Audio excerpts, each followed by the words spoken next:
आकाशवाणी गोरखपुर से प्रादेशिक समाचार।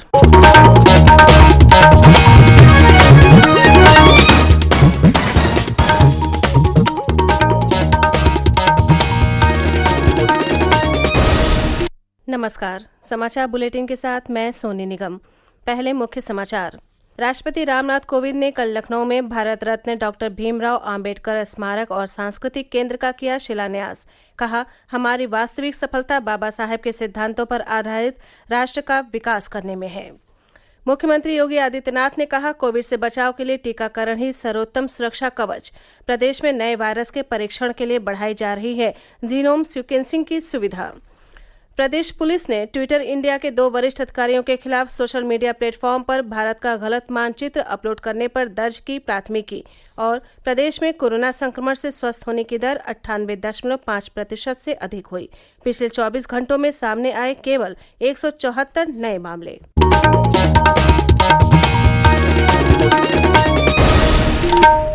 देश भर में 18 वर्ष से अधिक आयु के सभी लोगों के लिए सरकारी केंद्रों में निःशुल्क टीकाकरण अभियान चलाया जा रहा है। आपसे अपील है कि कोविड रोधी टीका जरूर लगवाएं। कोरोना महामारी के प्रति कोई भी लापरवाही न बरतें। जब तक आवश्यक न हो, घर से बाहर न निकलें और इन आसान उपायों का पालन करें। मास्क लगाएं, 2 गज की सुरक्षित दूरी बनाए रखें, बार बार हाथ धोएं और चेहरा साफ रखें। कोविड से संबंधित जानकारी और मार्गदर्शन के लिए राष्ट्रीय हेल्पलाइन काम कर रही हैं। इनके नंबर हैं 011-2397-8046 और 1075। और अब समाचार विस्तार से। राष्ट्रपति रामनाथ कोविंद ने कल लखनऊ में लोक भवन से भारत रत्न डॉक्टर भीमराव आम्बेडकर स्मारक और सांस्कृतिक केंद्र का शिलान्यास किया। इस अवसर पर आयोजित समारोह को संबोधित करते हुए श्री कोविंद ने कहा कि हमारी वास्तविक सफलता बाबा साहेब भीमराव आम्बेडकर के सिद्धांतों और विचारों पर आधारित राष्ट्र और समाज का विकास करने में है। उन्होंने कहा कि बाबा साहेब समानता पर जोर देते थे और भवतु सब मंगलम यानी सभी का कल्याण की बात करते थे और वर्तमान सरकार इन्हीं सिद्धांतों पर कार्य कर रही है। भिक्षुओं द्वारा जो प्रस्तुत गायन एवं पाठ रखा गया, उसमें बार बार वो कहते थे भवतु सब मंगलम। बाबा साहब कहते थे कि लोकतंत्र में हर सरकार का ये दायित्व है, उसका कर्तव्य है, उसका जो एक मिशन होना चाहिए वो यही होना चाहिए, भवतु सब मंगलम, अर्थात उनकी प्रजा की सबकी भलाई। मुझे खुशी है कि वर्तमान सरकार भवतु सब मंगलम का जो मूल पाठ है, मूल उद्देश्य है, उसको साकार कर रही है। राष्ट्रपति ने कहा कि बाबा साहेब ने अपने पूरे जीवन में एक समान समाज के लिए कार्य किया और वे केवल हमारे संविधान निर्माता ही नहीं थे, बल्कि उन्होंने बैंकिंग, सिंचाई, श्रम, प्रबंधन और शिक्षा सहित कई क्षेत्रों में भी योगदान किया। लखनऊ शहर के बारे में बात करते हुए राष्ट्रपति ने कहा कि बाबा साहेब का लखनऊ के साथ एक विशेष लगाव था और इसीलिए ये उनकी स्नेह भूमि थी। श्री कोविंद ने कहा कि केंद्र सरकार ने बाबा साहेब से जुड़े सभी स्थानों का विकास किया है। समारोह को राज्यपाल आनंदीबेन पटेल और मुख्यमंत्री योगी आदित्यनाथ ने भी संबोधित किया। हमारे संवाददाता की एक रिपोर्ट। इस मौके पर मुख्यमंत्री योगी आदित्यनाथ ने कहा कि आज का दिन बेहद खास है, क्योंकि 93 साल पहले आज ही के दिन बाबा साहब भीमराव आम्बेडकर ने अपनी साप्ताहिक पत्रिका समता की शुरुआत की थी। राज्यपाल आनंदीबेन पटेल ने कहा कि प्रस्तावित सांस्कृतिक केंद्र से देश के युवाओं को प्रेरणा मिलेगी। अम्बेडकर स्मारक और सांस्कृतिक केंद्र राज्य के संस्कृति विभाग द्वारा विकसित किया जा रहा है। इस सांस्कृतिक केंद्र में 750 लोगों के बैठने की क्षमता वाला सभागार, पुस्तकालय, पिक्चर गैलरी, म्यूजियम, बहुउद्देशीय हॉल, डॉर्मेट्री, कैफेटेरिया और पार्किंग सहित कई सुविधाएं होंगी। राज्य सरकार इस केंद्र के विकास पर लगभग 45 करोड़ रुपए खर्च करेगी। अम्बेडकर सांस्कृतिक केंद्र में बाबा साहब भीमराव अम्बेडकर की एक विशाल प्रतिमा भी लगाई जाएगी और इसे खूबसूरत तरीके से विकसित किया जाएगा। सरकार ने इसके लिए हाल ही में ऐतिहासिक ईदगाह मैदान के पास 3 एकड़ की भूमि आवंटित की है। सुशील चंद्र तिवारी, आकाशवाणी समाचार, लखनऊ। राष्ट्रपति उत्तर प्रदेश की 5 दिन की यात्रा पूरी करने के बाद कल शाम विशेष विमान से नई दिल्ली लौट गए। राज्यपाल और मुख्यमंत्री सहित अन्य गणमान्य नागरिकों ने राष्ट्रपति को लखनऊ हवाई अड्डे पर विदाई दी। प्रस्थान से पूर्व राष्ट्रपति ने मुख्यमंत्री को अपने भाषणों के संकलन की पुस्तक लोकतंत्र के स्वर भेंट की। मुख्यमंत्री योगी आदित्यनाथ ने कहा है कि कोविड से बचाव के लिए टीकाकरण ही सर्वोत्तम सुरक्षा कवच है। मुख्यमंत्री कल लखनऊ में कोविड-19 के संबंध में समीक्षा बैठक कर रहे थे। मुख्यमंत्री ने कहा कि कई राज्यों में कोरोना वायरस के नए वेरिएंट डेल्टा प्लस के मरीज पाए जा रहे हैं। विशेषज्ञों के अनुसार इस बार का वेरिएंट पहले के अपेक्षा अधिक खतरनाक है। मुख्यमंत्री ने कोरोना संक्रमण के संबंध में विशेषज्ञों के आंकलनों को ध्यान में रखते हुए चिकित्सा सुविधाओं को और अधिक सुदृढ़ करने के निर्देश दिए। उन्होंने बताया कि प्रदेश में कोरोना वायरस के परीक्षण के लिए जीनोम सीक्वेंसिंग की सुविधा बढ़ाई जा रही है। उन्होंने बताया कि राज्य में अब तक 121 ऑक्सीजन प्लांट स्थापित किए जा चुके हैं और शेष निर्माणाधीन प्लांट की स्थापना का कार्य तेजी से पूरा किया जा रहा है। श्री योगी ने कहा कि कोविड टीकाकरण का कार्य सभी जनपदों में प्राथमिकता के साथ चलाया जा रहा है। अब तक राज्य में 3 करोड़ 10 लाख से अधिक टीके लगाए जा चुके हैं।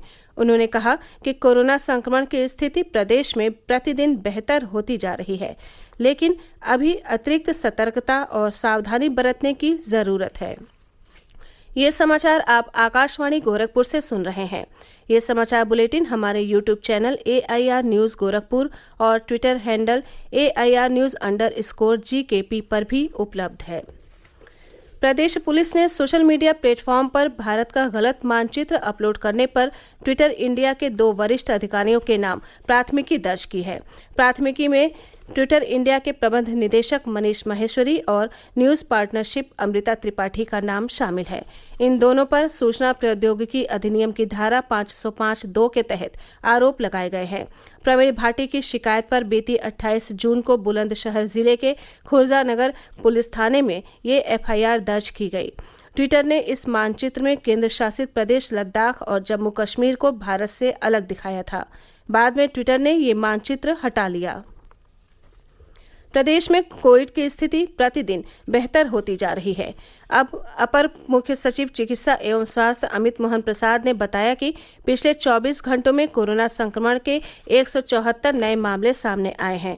वहीं इस अवधि में 254 लोग स्वस्थ हुए हैं। श्री प्रसाद ने बताया कि वर्तमान में सक्रिय मामलों की संख्या घटकर 2946 रह गई है।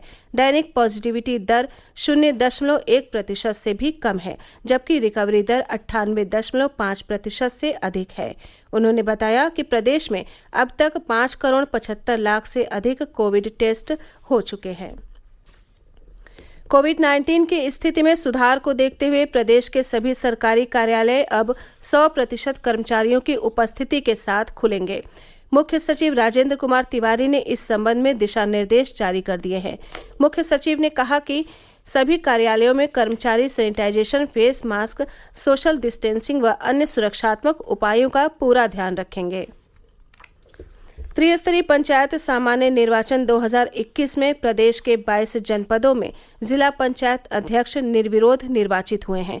प्रदेश के राज्य निर्वाचन आयुक्त मनोज कुमार ने बताया कि प्रदेश के सहारनपुर, बहराइच, इटावा, आगरा, गौतम बुद्ध नगर, मेरठ, गाजियाबाद, मुरादाबाद, झांसी, बलरामपुर, गोंडा, गोरखपुर, वाराणसी, पीलीभीत और शाहजहांपुर सहित 22 जिलों में जिला पंचायत अध्यक्ष निर्विरोध निर्वाचित हुए हैं। उन्होंने बताया कि शेष 53 जनपदों में आगामी 3 जुलाई को पूर्वाह्न 11 बजे से दोपहर 3 बजे तक मतदान और इसके बाद से मतगणना प्रारंभ होगी, जो कार्य के समाप्ति तक जारी रहेगी। फिरोजाबाद में कल सुबह आगरा एक्सप्रेस वे पर एक सड़क हादसे में 5 लोगों की मौत हो गई और 2 लोग अन्य घायल हो गए। पुलिस सूत्रों के अनुसार राजस्थान के जयपुर से यात्रियों को लेकर बिहार जा रही sleeper bus Agra express way पर शिकोहाबाद नगला खंगार क्षेत्र में पहुंची ही थी कि तभी बस खराब हो गई। इस दौरान पीछे से तेज गति से आ रहे ट्रक ने बस को टक्कर मार दी। अंत में मुख्य समाचार एक बार फिर। राष्ट्रपति रामनाथ कोविंद ने कल लखनऊ में भारत रत्न डॉक्टर भीमराव आम्बेडकर स्मारक और सांस्कृतिक केंद्र का किया शिलान्यास। कहा, हमारी वास्तविक सफलता बाबा साहेब के सिद्धांतों पर आधारित राष्ट्र का विकास करने में है। मुख्यमंत्री योगी आदित्यनाथ ने कहा, कोविड से बचाव के लिए टीकाकरण ही सर्वोत्तम सुरक्षा कवच। प्रदेश में नए वायरस के परीक्षण के लिए बढ़ाई जा रही है जीनोम सीक्वेंसिंग की सुविधा। प्रदेश पुलिस ने ट्विटर इंडिया के 2 वरिष्ठ अधिकारियों के खिलाफ सोशल मीडिया प्लेटफॉर्म पर भारत का गलत मानचित्र अपलोड करने पर दर्ज की प्राथमिकी। और प्रदेश में कोरोना संक्रमण से स्वस्थ होने की दर 98.5% से अधिक हुई। पिछले 24 घंटों में सामने आए केवल 174 नए मामले। इसी के साथ प्रादेशिक समाचारों का ये बुलेटिन समाप्त हुआ। नमस्कार।